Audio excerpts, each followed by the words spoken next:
কিরে দোস্ত, তোরা কেমন আছিস? কিরে মামা, তোরা কোনো কথা করছিস না? আমি আসছি, কি খবর, কি হয়েছে ক?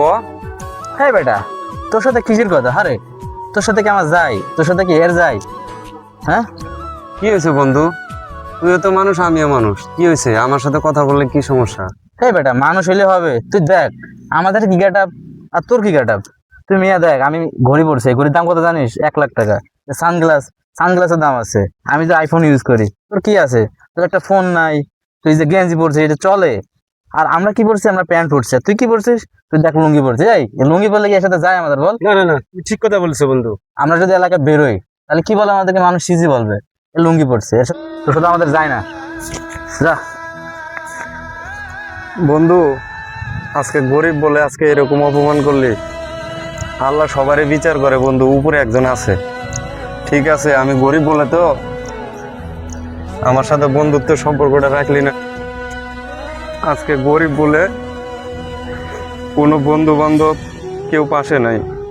হে আল্লাহ, কেন তুমি আমার গরিব বানাই দিছো? আল্লাহ, আমার বড় লোক বানাই দাও। আল্লাহ, তুমি আমার কথাটা রাখো, আমি যেন ওই বন্ধু বান্ধবের একদিন দেখাইতে পারি যে আমি ওদের থেকে ভালো কোনো পর্যায়ে গেছি। দোস্ত, হ্যাঁ ওটা শাহাবুদ্দিন না? হ্যাঁ দোস্ত, ওটা শাহাবুদ্দিন। কি ব্যাপার? ওর এত চেঞ্জ কিভাবে? হ্যাঁ, চিনা যাচ্ছে না। আমাদের দেখানোর জন্য এসব করতেছে নাকি? আরে না বেটা, 2 বছর বাইরে ছিল। ওর তো চেঞ্জ হয়ে যেতে পারে। দাঁড়া মামা আসুক, ওর সাথে কথা বল। কিরে বন্ধু? কিসের বন্ধু? তুই কে? হ্যাঁ, তুই আমাকে চিনতে পারিস? আজকে সানগ্লাস পরেছে, আজকে বন্ধু হয়ে গেছে না? কিসের বন্ধু রে?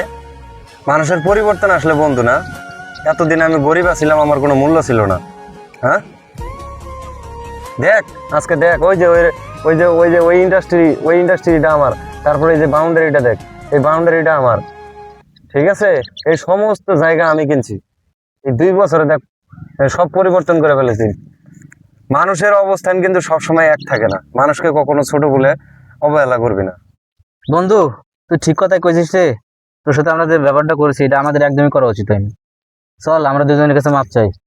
বন্ধু, তুই আমাদেরকে মাফ করে দিস। হ্যাঁ, আমি তোদের মতো অহংকারী না রে। আমি তোদেরকে ওই দিনে আমি মাফ করে দিয়েছি। আমার ভিতরে কোনো অহংকার নাই। ঠিক আছে বন্ধু, তুই ভালো থাকিস। তোদের জন্য দোয়া থাকবে আমার আজীবন।